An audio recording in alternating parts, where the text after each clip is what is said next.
Welcome to another episode of Monday Funday Podcast. I'm your host, Ahmed Al-kadri, and if you could speak Arabic, Ahmed Al-kadri. Guys, we have a great guest today. He just released a special. I think just a month. I mean, you just released it. Just released a special. Absolutely hilarious. A Dallas native as well. Ooh, ooh. You know it. Ooh, ooh. Everyone, please put your hands together for Justin Foster. Yeah. Dallas in the house. I know, man. I know you just didn't you just get back from Dallas? I'm always there. Yeah, you're there more frequently than I am. Yeah, sometimes not even for shows. I just go to like see the family and friends. Like I went for my mom's 70th birthday last month, and I'm going in like 2 weeks just to like hang out and Yeah, I usually, fortunately, I have a pretty good like connection with Dallas Comedy Club. Yeah. So like every time I visit, they usually give me like a headlining spot, which is cool. Mm-hmm. But I'm gonna now just visit and not do a show because now like my fan base are starting to know like my jokes. Totally, yeah. You're like, oh, it's 6 weeks where you're gonna be back in town. Yeah, and I have to do like a full hour Right. every like 3 to 4 months, and I'm like, okay, I need to like calm down with doing the shows. Exactly. Because I was doing like I just did last Friday. I was doing like all new material, and then when it came to like the old jokes, they were like. Their eyes gloss over. They're like, oh, here we go again. Yeah, they kind of do. So I just did crowd work and it worked. Okay, I want to know more Dallas show, and then we'll get into Dallas life before we get into what was I gonna say, stand up. We got to do the piece of advice as well. But where did you grow up in Dallas specifically? So I grew up in like Dallas proper, like sort of by Dallas, Mesquite, Garland area over there. Yeah. And then I moved north to like Addison, Plano. And then I actually graduated from Wiley High School, which is like way out in the. You grew up in Wiley? I didn't grow up in Wiley. That's pretty far. Yeah, that was my like senior year was Wiley. So I went like big city to like the sticks. Yeah, what got you into Wiley? By the way, to the audience, it's ding ding ding ding ding ding ding. Yeah. Now I think there's a Target, but like back then there was like maybe like a CVS or something. That was kind of it.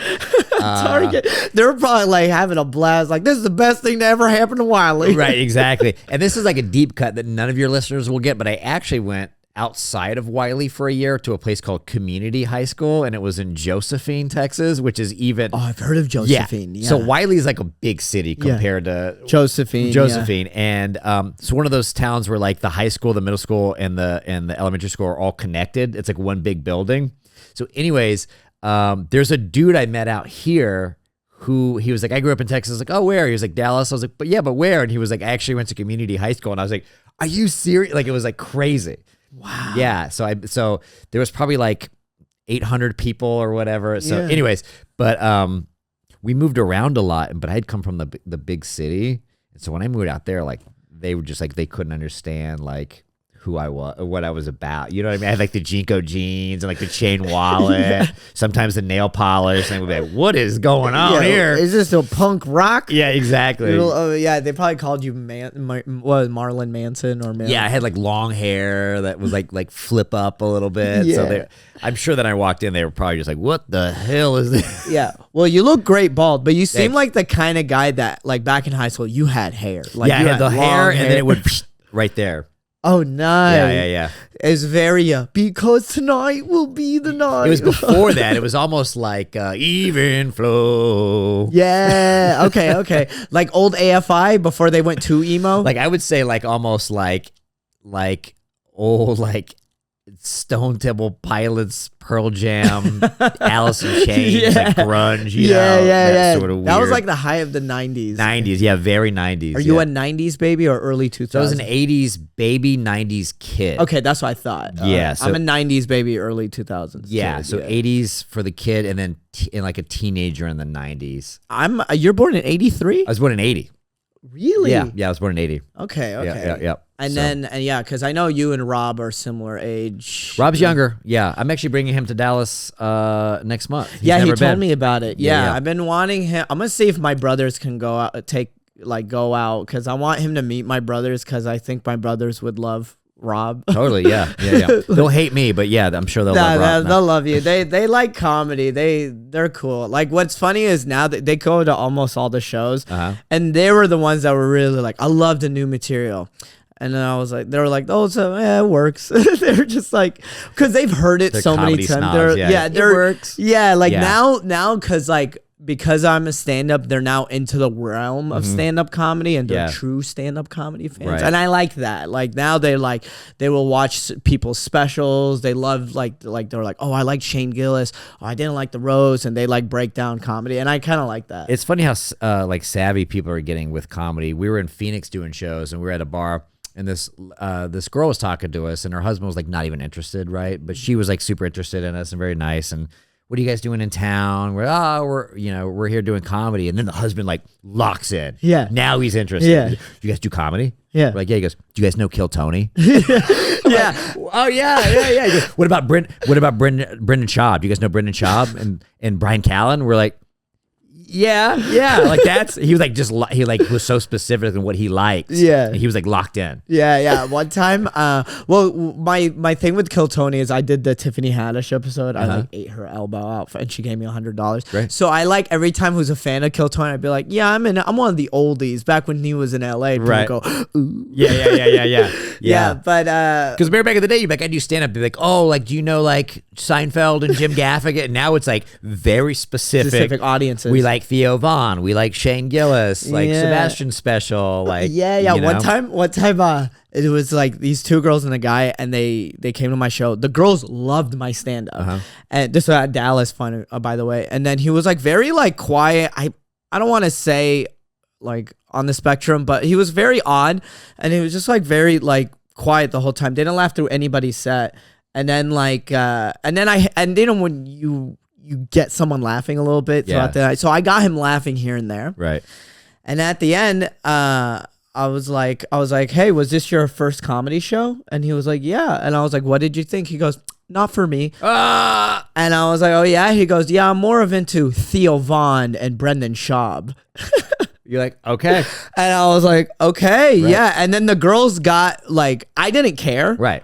But the girls were like, well, I loved it. I thought because they were dying the whole time. They're like, well, I loved it. We're big fans now. Blah blah blah. They're overcompensating for him being a dick. They're like, and then I was like, I was fine with it because how you do 100 people, not everyone's gonna like you. No, that drives me crazy. Yeah, what do you mean you're fine with it? It drives me nuts. There could be 100 people there, and then like one person, I would just lock in and be like. Well, that's what I did throughout the show. So when I got him laughing here and there, in my head, I'm like, fuck yeah. Okay. All right, I'm like, I got him laughing over certain jokes. Yeah, Dad still loves me. I'm okay. I'm worthy. Yeah, you're like that guy. But then when he just goes, not for me, and he goes, Theo Vaughn and Brendan Schaub and those guys. And in my head, that's when I didn't care anymore because I was like, I'm not those guys. Yeah, you're never gonna like what I do. You're never gonna like. I'm not a Brendan Schaub. I'll tell you that much. Right. Exactly. I'll tell you that much. Yeah. And like that's what you're here for. I can see why you didn't like what I did. That's fine. But we're not the same. Yeah, you like Chili's. I'm Well, I'm not even saying that. It's almost like I like rom-coms and this is an action movie, or I like superhero movies and this is an indie. Someone said it that I like. Akeem said they don't like your flavor, but they still drink tea. Yeah, you know what I mean. Yeah, exactly. Yeah. So that I didn't mind when he said not for me. I pulled back, and then he said I like Theo Vaughn and Brendan Schaub. That's when I didn't care. I was like, it doesn't matter. Right. It's when he starts listing your friends. We're like, hey, what? Come on. Yeah, I like Justin Faucher, Rob Puglisi. Everyone else who was on this show except for you. Like, what? You're like, damn it.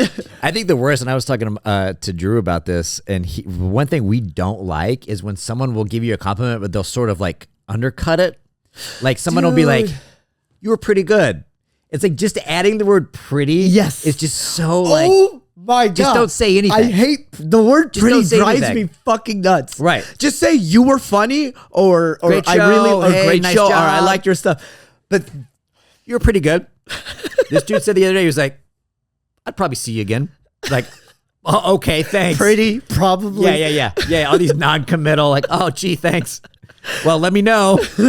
Is it because as Americans we like top shelf words? Like we like you're amazing or you're fun. No, I think it's just sort of like a way to sort of keep you a little under it's the tonnage. Yeah. Yeah. Like I'm not gonna let you get too big because like you're all right. You're pretty good. Well, my tickets were $25. What are you talking about? Right. I'm not gonna get big headed. Right. Yeah. Your tickets were free. Like what do you You're like, what are you talking about here? I flew Southwest to get here. Trust me, I don't have an ego. Yeah, exactly. I will say I have been paying extra for Delta. Have you?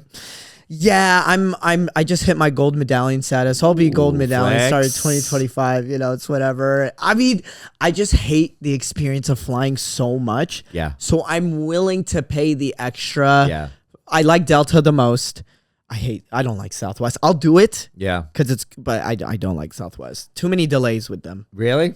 I never have any cancellation delays. No, I've never had zero. See, for me it was problems. Delta, zero problems. Really? I could fly Southwest for free and still not use all my points for the next like year.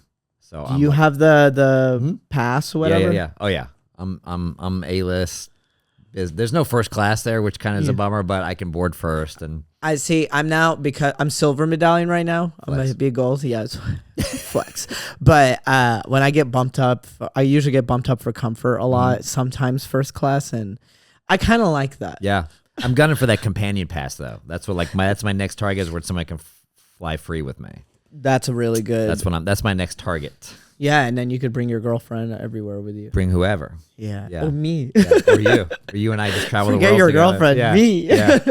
That's funny. Okay, so I know it's only been 10 minutes. It's not a big deal. So, Justin, what's a good piece of advice you were given? Who told it to you? And where were you in your life when you were given that piece of advice? So I have two. Okay, I brought in two. So we'll bring in one, and then later at the end, we bring in the second. Okay. That's why I say bring two. Oh, got it. So the first one is my buddy CJ said this to me. He said, "It's none of your business."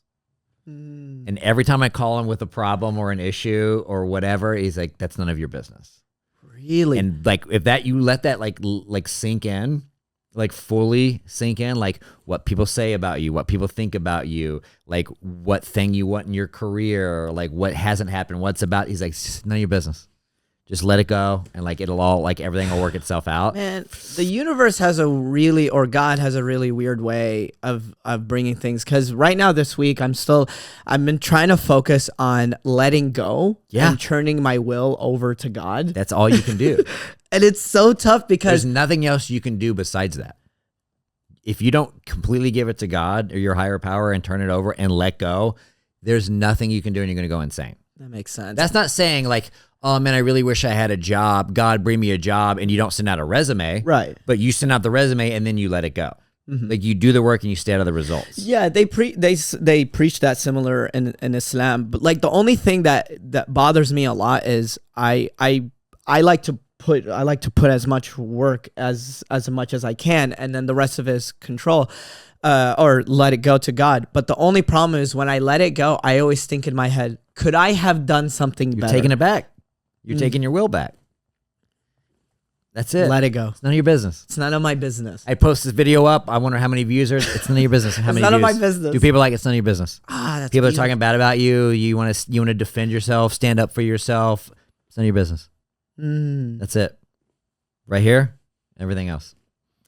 And once you like fully let that sink in, oh my God, your life will change. Yeah, that's true. Your life will literally change. You know, I want this booker to like me. I want this person to say nice things about me. I want this. It's like, okay, that's none of your business. Man, I need to get better. But that's why they say it's wisdom to know the difference between letting it go and you have control over what you can do and what you can't do.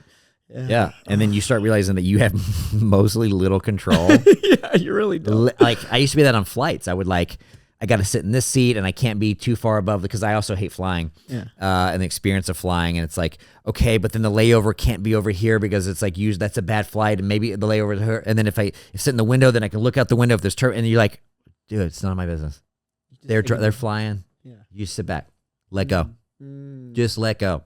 Yeah. And just, one of my favorite things when I was flying back from Abu Dhabi to, back to Dallas, 17-hour flight. It's a long flight. But my favorite thing that I was noticing were there were just a lot of older Indian people. And there was some older Indian people just raw dogging the flight. Yeah. Just very like this. Yeah. I love that. You sit next to an old Indian dude on a flight, you're like, I'm good. They I'm didn't care whatsoever. And then later on, I like went to sleep, woke up. At one point, you just had a Bollywood movie, and I was, bro, no subtitles or nothing. Bollywood movies are the most entertaining. Yeah. Dude, there was a guy who like held an elephant down, like, you know what I mean, just CGI to the max, and the guy was like this, watching, just full zened out, didn't care. And then my flight there, I had an Indian woman, same thing, just none of my business, whatever. Took off her shoes, and because she was small, she had her feet right next to mine. I was like, I'm loving it. She was loving it. And it's not being a doormat, and it's not like letting people walk all over you, and it's not, but like, I feel like we have this need to like defend ourselves and tell our side of the story, and like, whether it's career or relationships or friendships or family, like whatever, we have this sort of need to be like, no, like you don't understand. And it's just like, okay.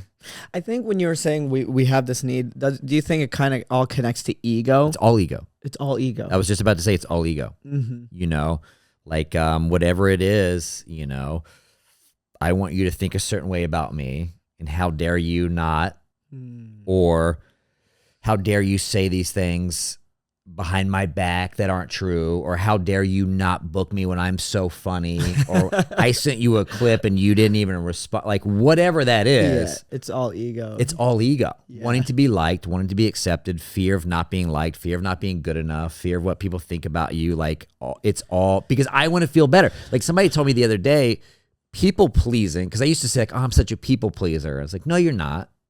You're not. You're pleasing yourself. You want other people, I'll do this because I'm a people pleaser. It's like, no, you want to do that thing so you can get validation and you can feel good. Right. Now, that's not being of, I'm not talking about like being of service and picking someone up and like, you know, being of service to somebody, but like, I mean, like actually like, well, I didn't say that thing that I really felt because I'm a people pleaser. It's like, no, you were afraid because you didn't want them to think bad about you, or you wanted to be comfortable in that situation. Right. And once I like started hearing that, you're like, it's all self-serving ego. That's all it is. Yeah. And it is kind of difficult as a stand-up, because the goal, or just as a performer in general, the goal is to, because you got to have a little bit of ego or confidence to get up and do like perform in front of people. But you are a great stand-up when you do have no ego up on stage. It's like this, it's just like this double-edged sword. I think my therapist one time mentioned like ego is like a thermostat, because when you have too much, it's like borderline narcissism, but when you have too low, you're not going to do shucks, no one likes me. Nobody likes me. And that's also a form, because I'm a professional like beat myself up. Pride in reverse. The what? It's pride in reverse. Right? Where you're still, it's still ego, because you're like, I'm better than, or I'm worse than. It's still you're thinking about yourself, and it's still me. Man, you are dropping, you know what I'm saying, today, dude.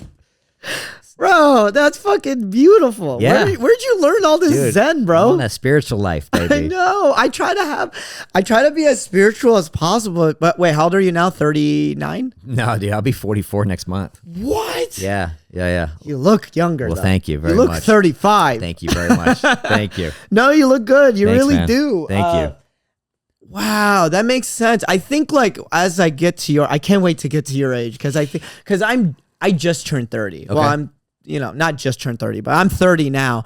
And I've noticing a couple things about myself. One, it's like I'm getting better at saying no. Yeah. So that's a positive. Same. Dude, same. I just learned that this year. Really? Just saying no to things? I'm getting better. No, thank you. No, thank you. Yeah, I'm getting better at saying no.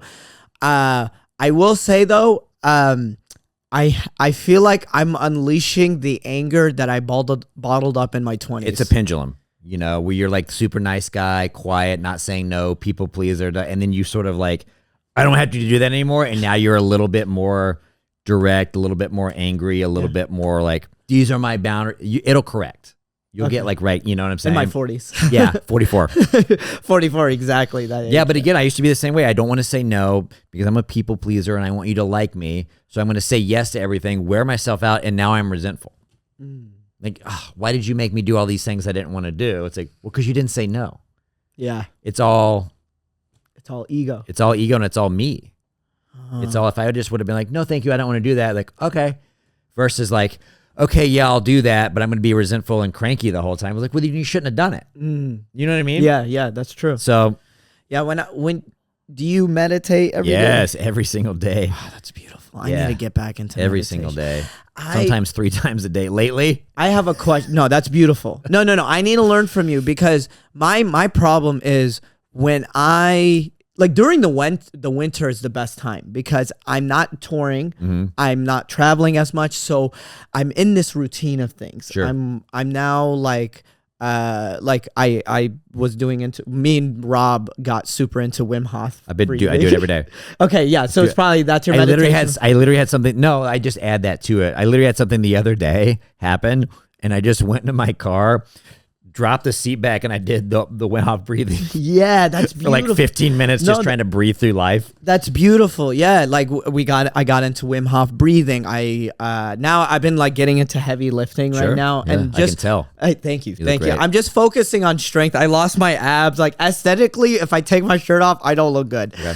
But I'm very proud of like just there's just something like very confident or I don't know, gratifying about like hitting up a new weight or hitting up a new bench. So I feel great about that. So I'm like getting back into my routine of things, eating right. But once I travel, once you and I once we hit the road, my routine is thrown off. Totally. I don't meditate. I don't journal. I don't do any of that stuff. Yeah. I try to meditate on the plane because then I get that out of the way. Okay, right? That's beautiful. And then gym at the hotel. And then journal before the show. And then try to keep that routine going. But I get it. I don't travel. I don't tour in the summer. So that's sort of the opposite for me. So the summer is my routine, you know? And so, but yeah, dude, I was literally telling somebody the other day, it's like, wake up, pray, meditate, do push-ups, Wim Hof breathing, repeat. Yeah. When you meditate, do you do like a minute, 3 minutes? 20 minutes. First thing in the morning. Wow. And I'm not better than you. I'm not saying that. No, you're not. I'm out of my mind. I'm a crazy person. I need to do as much work on myself as possible to be able to leave the house in the morning. You know what I mean? Like people are like, wow, you do 20 minutes. No, I'm a psychopath that this is mandatory for me. No, that's true. It's like when I talk about like spiritual stuff and people go, wow, like you have so much wisdom. I'm like, you don't understand. I did a lot of fucked up things. I will burn this place to the ground if I don't do these things.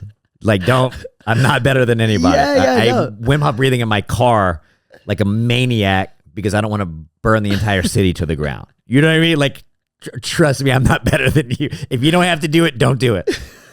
You said sometimes 3 times a day, yeah? Yes. Do you do like a YouTube 20-minute? I do. This is what I do. I wake up and I go, hey, Siri, because my phone's way over there.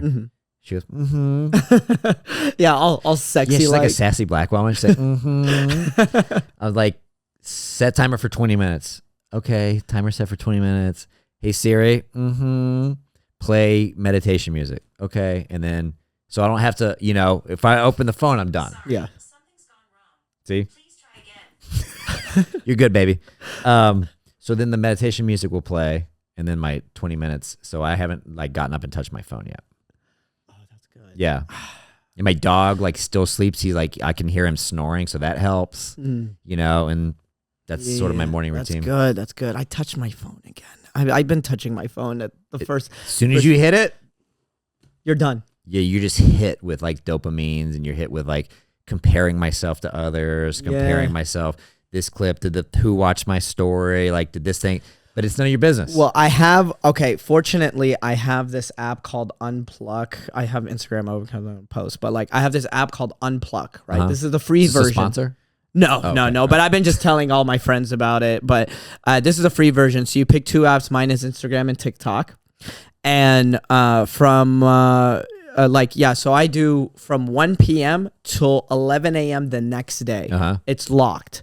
Instagram and TikTok is locked. Oh, wow. Sometimes I still fucking, because I'm an addict, I try to get back on, but it's not like the ignore for 15 minutes. It's you have to do this like long pattern thing. We've all done the ignore for 15 minutes. Yes. We all know. 15 more minutes. 15 more minutes.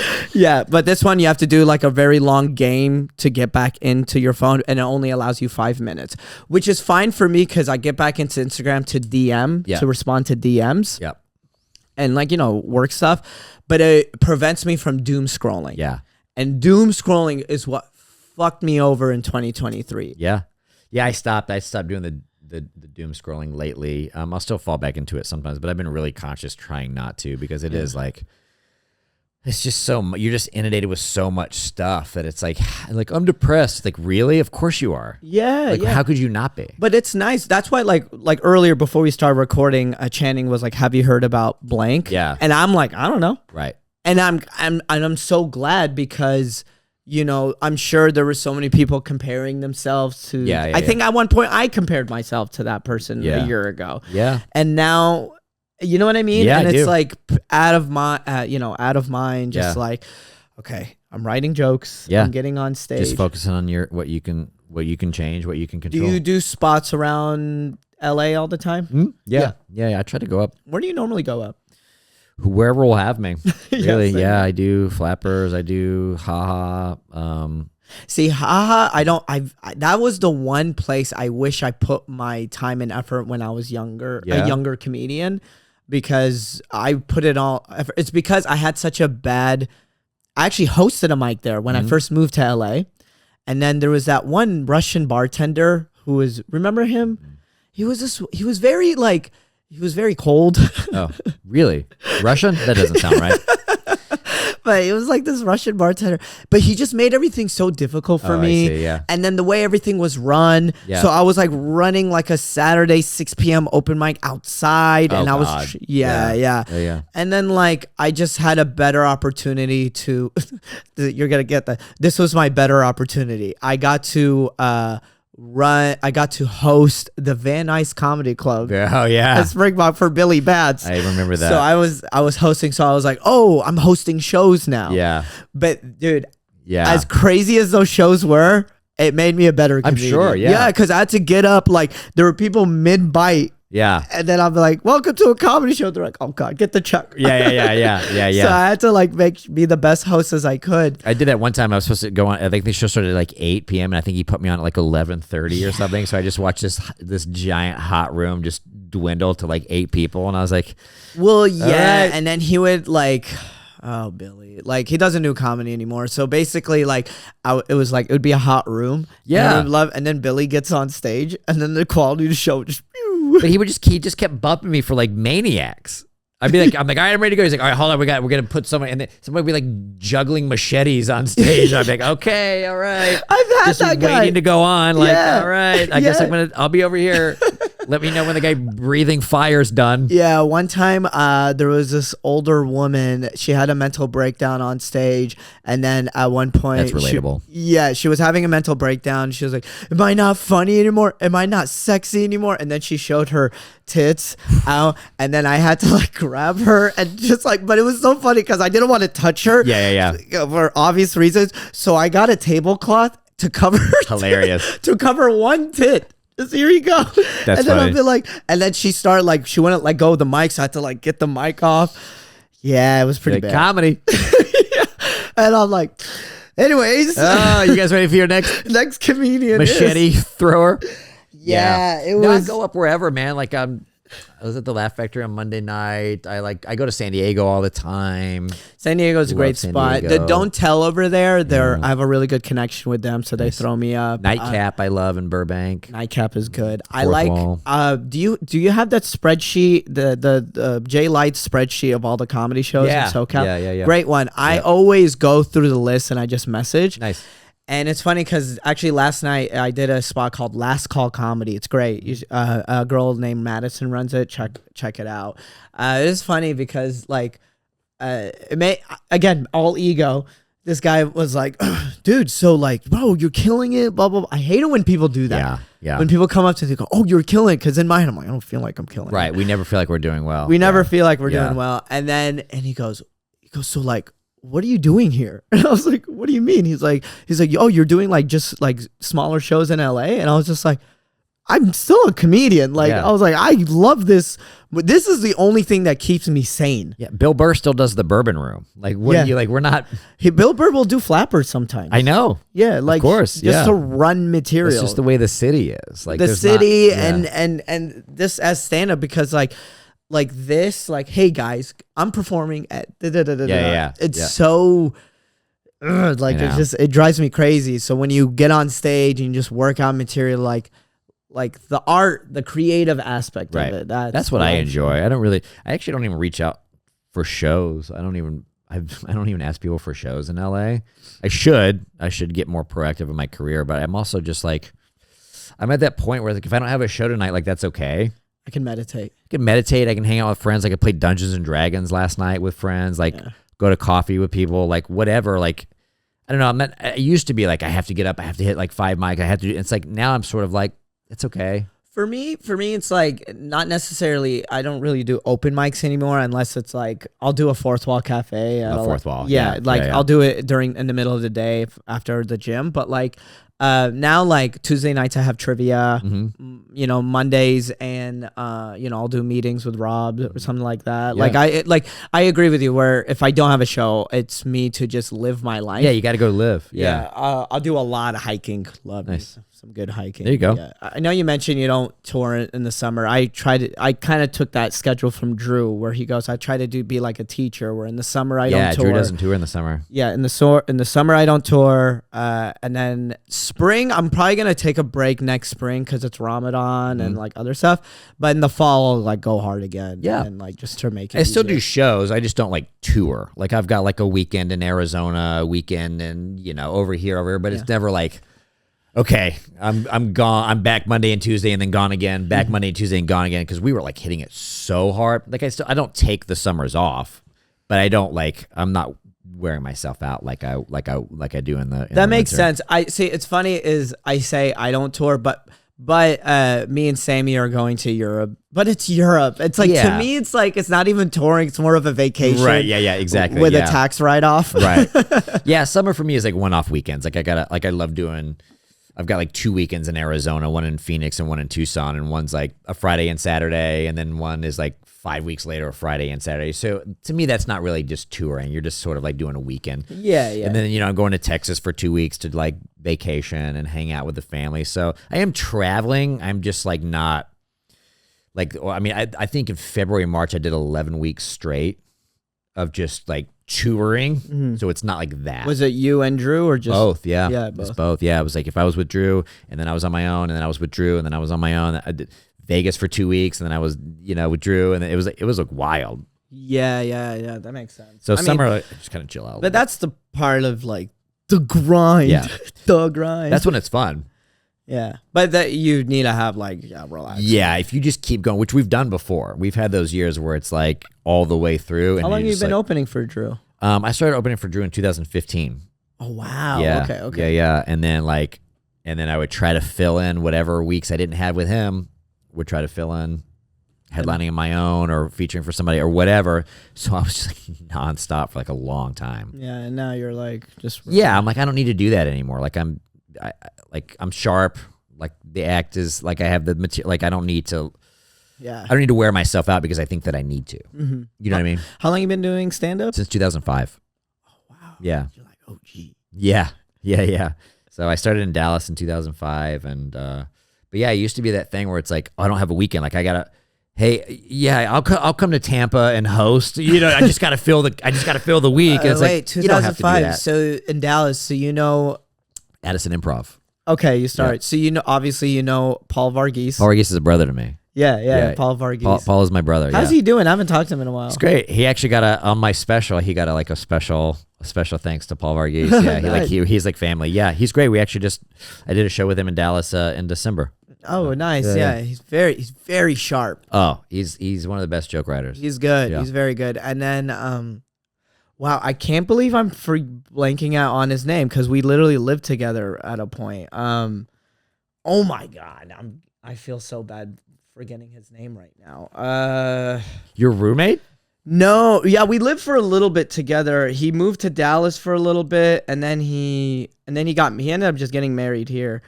Wow, why am I blanking out on? I don't know. Oh no, I feel so bad right now. Oh well, we'll fix it in post. We will fix it in post. Wow, and it's so funny because usually I'm really good with names. That's the thing with stand-up. You meet so many people. Yeah. You forget names now. I know. I feel bad because sometimes I'll see people out and I don't really. But if you tell me, here's the thing about me. If you tell me, hey, it's so-and-so, I know you from here, Yeah. then I'm locked in. I remember everything about you. Yeah, exactly. Oh yeah, we did this, and then we did. It's Right. for some reason, it's like putting that connection together. Yeah. That sometimes it's difficult. I want to say Bill. No, it starts with a B. Oh, Brad LaCour. Brad LaCour. Yeah, of course I know Brad. Okay. Yeah. Wow. Yeah. Okay. I kept thinking B, and then I Yeah. kept thinking Billy, and I was like, it's not Billy. Yes, of course I know Brad. Brad LaCour. Mhm. Yeah. Yeah. I know all those Dallas guys. Yeah, but man. Brad, I think he's still. I don't know if he does comedy anymore. I don't think he does. Yeah, but he he got. does. I know he got remarried. Yeah, and yeah. he's extremely happy. Good.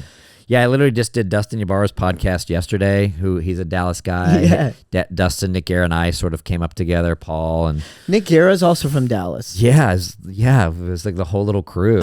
Nick Guerra, Dustin Ybarra, me, Tone Bell, Paul Varghese. I know Tone. Raj Sharma. There was like a whole. Yeah, Raj Whole Sharma. crew. Raj Sharma's always at DCC a lot. Yeah.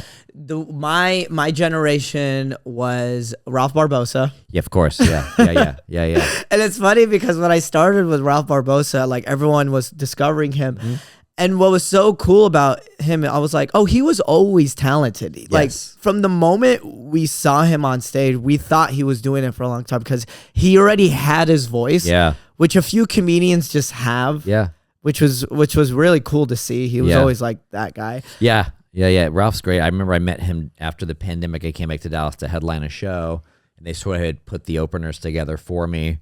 It was like Paul Varghese. They go, we know you like Paul, so we have him. We have all these like really cool Tony Castillos, who's now at Mothership. Yeah. Like this lineup. If you look at this lineup now, it's like insane. And Tony does the road with what's his name, Trevor Wallace. Sometimes, of course, yeah. And but Ralph was on there. And Ralph, and I was like, oh my god, this kid's great. Like he's phenomenal. And then we had done like little guest sets together whenever I was in town, and then like the next thing I know, who's like massive. He like blown up. Same. But he's one of those dudes where you watch him, you go, oh yeah, this guy's gonna be famous for sure. What's so funny is my friends always give me shit, like in a kind-hearted way, because what's his face? Like when Ralph, in January of 2022, I was headlining and he came to like just to do a spot, just hang out, catch up, and all that stuff. And by the end of 2022? 2023, I believe. Yeah. And by the end of 2023, he is who he is now. That's the thing about this business. Your friends will blow past you sometimes. Blow past. But it was funny because they went to go see, I think it was Dave Chappelle in Dallas. They went to go see, and they saw Ralph Barbosa opening for him. And it was like all of my friends sitting in front of Dave Chappelle's show. They go, that could have been Ahmed. And they were like, hey, Ahmed, we saw your friend. He blew past it. And it was just funny to me because I was like, no, I'm proud of him, obviously. But it was just so funny of like my friends being like, didn't we just see him? Did he open for you? Yeah, like didn't he just like do a spot? That's how it be. Yeah. But again, it's like it's not even. It's all ego. Yeah. Like to the thing, it's like if I was like super ego, I would be like super upset and be like, "Fuck this guy." But I'm like, no, I'm happy for him, proud. Of course, of him. yeah. And it's also you got to remember, like, and he deserves it. You weren't up for that. You know what I'm saying? Like it wasn't like you weren't in a room and the president of comedy was like, it's going to be one of you.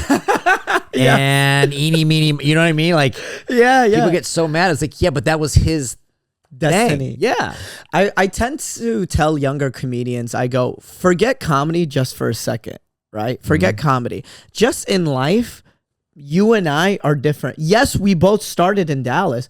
You're a white dude, I'm a Yemeni American.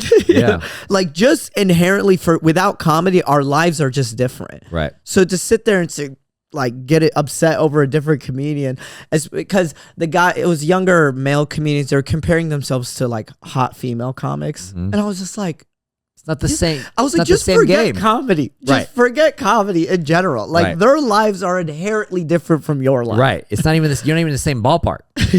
Yeah. And people say that about white dudes all the time. Like, it's hard to be. It's no one's looking for white dudes anymore. You're like, okay. So there's gonna be no more I was like, white comics. Matt Rife's doing great. Like, there's gonna be no more white comics ever. Is that what you're telling me? So don't even try. Yeah, Jeff Dye is doing great. It's just you gotta like. It's not even. It's hard like for white guys. It's just the bar is just raised higher. Yeah, and they're just is what it is. You just have to be funny and just work hard. And then, but again, like we were talking about, just stay out of the results and be like, this is what I do. If people like what I do, cool. If not, then I'll figure it out, but just do what you do. And then everything else will fall into place, or it doesn't, but you're still doing what you like to do. I just let go of the control. Yeah, I let go. Just everything will be okay. I'm gonna meditate after this. Yeah. Well, I got a meal prep chicken, but then Yeah, man. Yeah. Okay. So what is now time for advice number 2? What's a good piece of advice you were given? Who told it to you? Okay, so this is, I can't remember who told this to me, but it was recently. And it might have been Jeff Dye or Drew Lynch or somebody that we were like hanging out with recently. And I was trying to rack my brain to remember who. But somebody in the comedy community said this, like, which is crazy. He said, talk shit to their face and speak highly of them when they're not in the room. And like, I was like, oh my God, that's so amazing. Like whatever I have with you, we're going to have it out. But then when you're not around and people want to, I don't know. Yeah. You know what I mean? Yeah. Like that happened recently. I had like a sort of thing with somebody, and somebody like called me up to like commiserate and be like, I saw this person and like wanted to talk shit.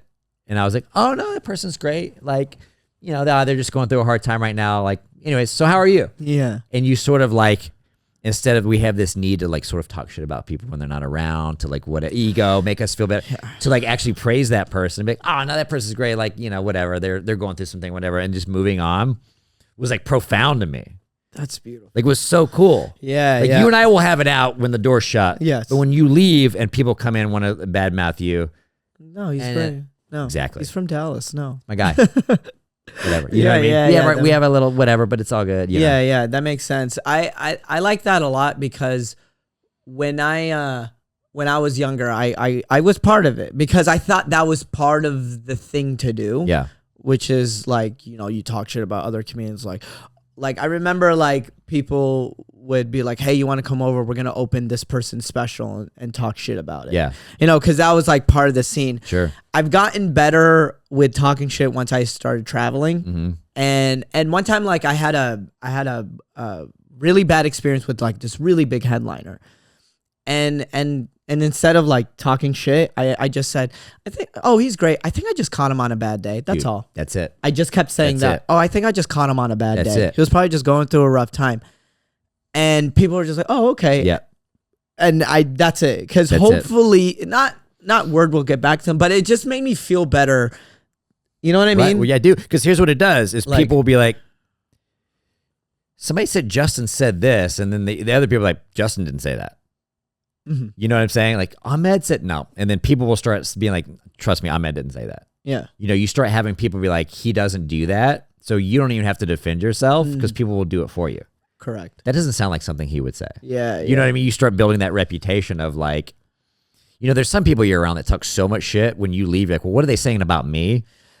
You know what I mean? As soon as you leave the room, you're like, oh God, what are they going to say about me? Dude. You know what I mean? Can I tell you something? I used sometimes, and when I have moments of insecurities, I've done it with Rob, but I've done it with all my close friends. I go, have you ever heard people talk shit about me? Right. And people always go, no. Like, I mean, I have for sure about you, Okay. but no, I'm just kidding. I'm just kidding. He's just so hot. Yeah. His muscles are so big. Yeah, it has hair. Yeah, his hair is so nice. Yeah. It's like, listen, if I had hair, I would have rocked it way better. You know what I mean? I would have wore some nail polish, got some Jayco jeans. Exactly. Moved to community. Yeah, but no, if anything, I used to genuinely, I'm like, has anyone said shit about me? And it kind of goes back to ego. Yeah. Where they go, no, they don't, or they don't, or if it is, it's just, oh, he's great. Yeah.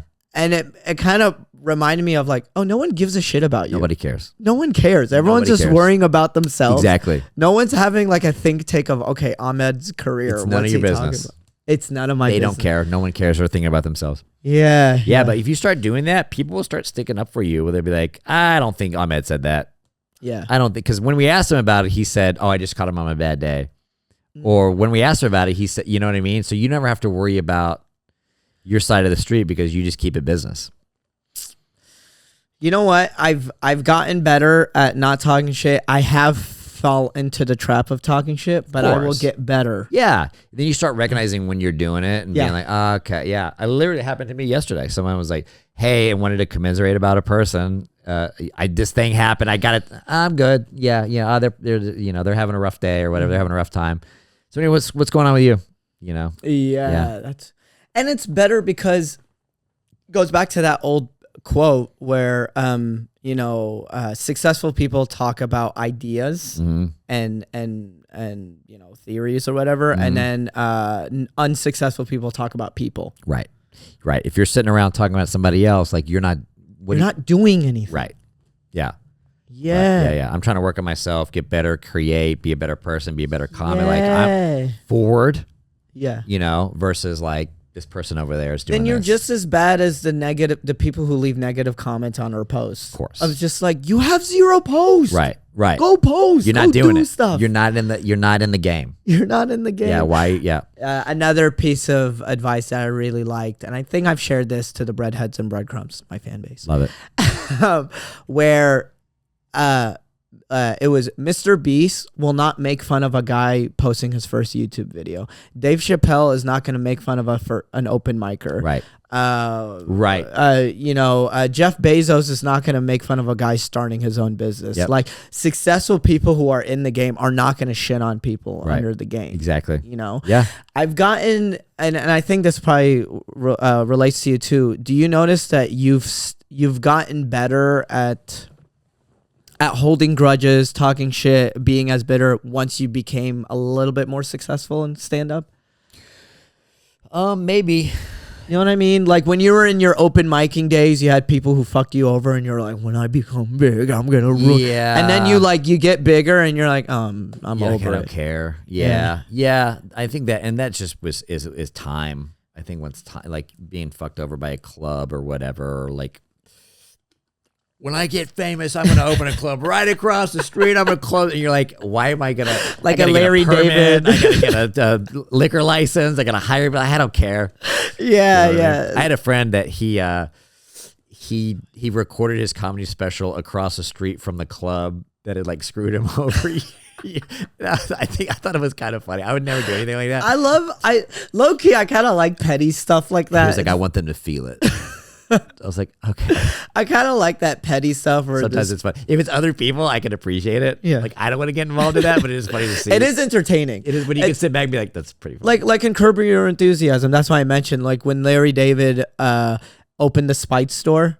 Yeah, because it was Mocha Joe's coffee shop, and he was so upset over like this wobbly table, and he didn't like the certain coffee. Right. So the whole season was just him opening up a Spite store right next to him. Funny, yeah. And then like all these other celebrities started opening up Spite stores, like bird stores and jewelry and all that. But that's what it reminds me of. It is funny. It is very entertaining. But it's also like there's something about like just like we were talking about earlier, just like letting go of everything. Like there was this club, they just would never book me, and I was like so upset, and I would go and I would like do guest sets and whatever, and then I would send my avails, and they never booked me. And for years I was like, man, I hate this club, blah blah, other people, and then like one day, like 6 years later, they just emailed me, hey, can you headline August whatever, and you're like, oh, okay.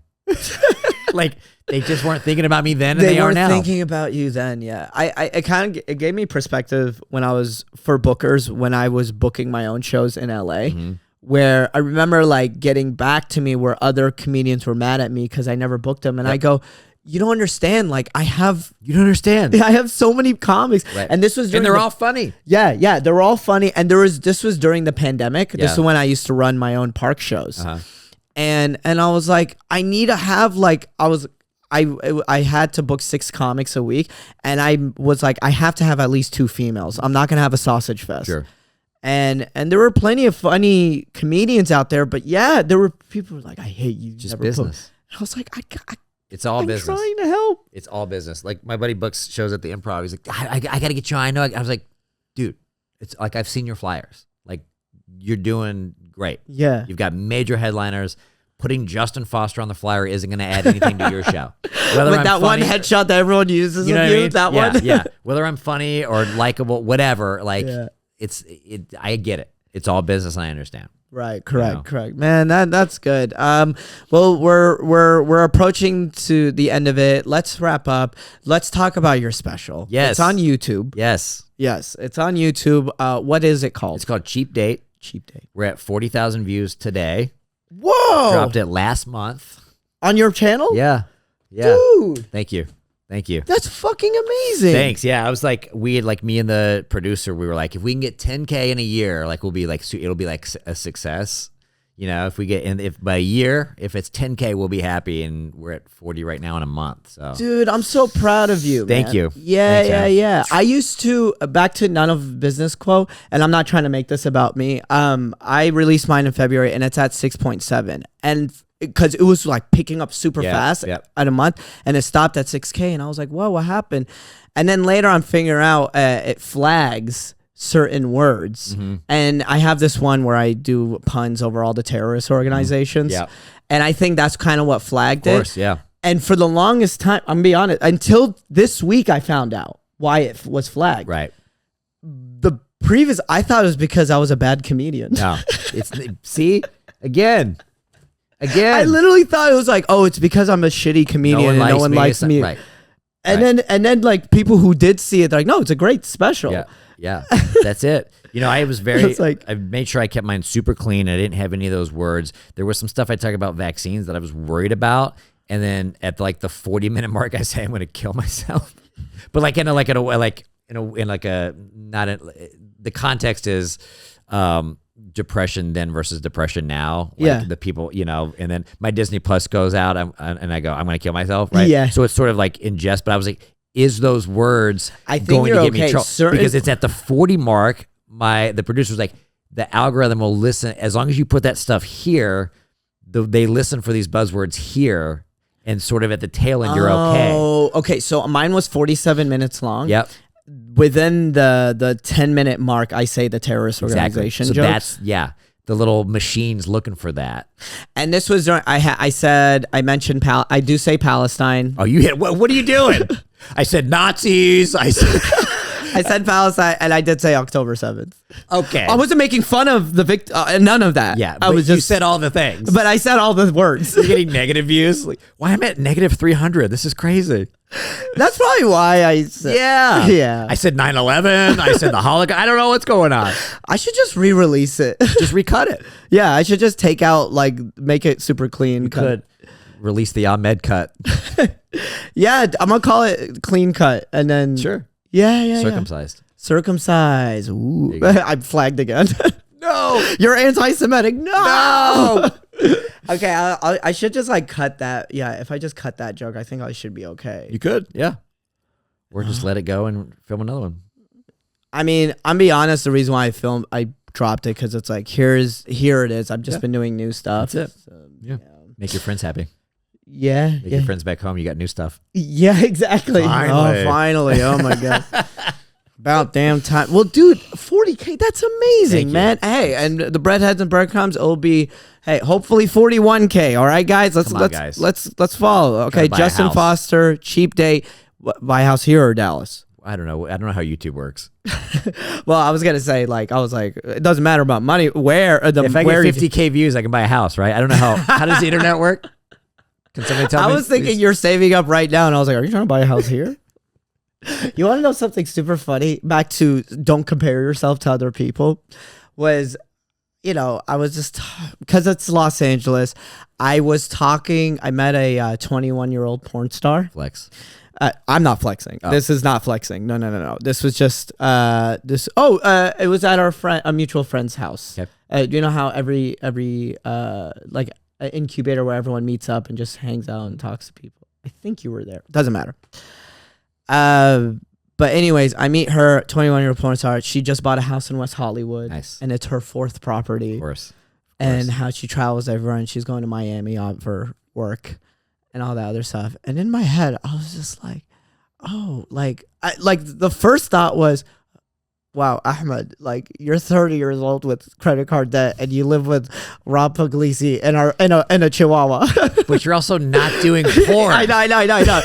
Yeah, I know. But also, and then that was the first time initially. I was just like not beating myself up. And then in the second, I was like, Ahmed, you're not a 21-year-old gorgeous hot girl. Right, right. You're not a gorgeous, like you're right.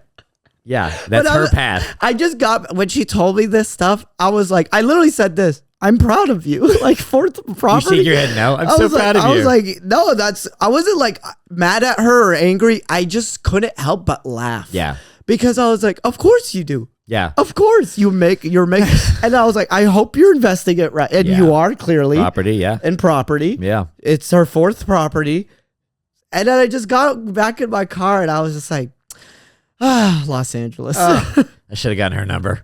Yeah, or that too. But man, it was just what a crazy world we live in. But dude, congratulations. Thank you. I know we've been wanting to get you on this podcast. I'm finally happy we have you on because you're. But dude, this was definitely, and I'm not trying to gas you up. This is definitely one of my favorite episodes. Oh, so God, you have a you. lot of wisdom to share. Thanks, man. You know what I mean? Yeah. It was a lot of clippable moments. Doesn't even matter about the clips. It's just more about like just I leave this podcast like feeling like with more perspective in life, and that's why I'm glad I have you on. You know, of course, man. Thank you. Yeah, there's some. Oh no. We'll talk about them to their face. Yeah. We'll have to say. We'll call them. And be like, yeah, I got to put you on speakerphone because I'm about to talk shit. Hey, Rob. I'm kidding. But yeah, man, dude, thank you so much for doing the podcast. Is there any dates you want to? Just the YouTube, the Cheap Date special, or Instagram, the Justin Foster. I post everything on there. Yeah, he's gonna be in Arizona. Yeah, I'll be in Arizona, LA, Texas. Yeah. I'm everywhere. Yeah. And but dude, thank you so much. And also, I will be with Sammy in Europe. So if you're in Europe, definitely check out. Follow me at ahmedlovesbread.com. Thank you guys so much. Subscribe to the channel. Leave a comment, by the way. We need people to comment more on the page. Be like, what do you think of Justin? Or what do you think of the advices? All that stuff. Let's get this episode pushing more. Thank you guys so much, and have a happy Monday.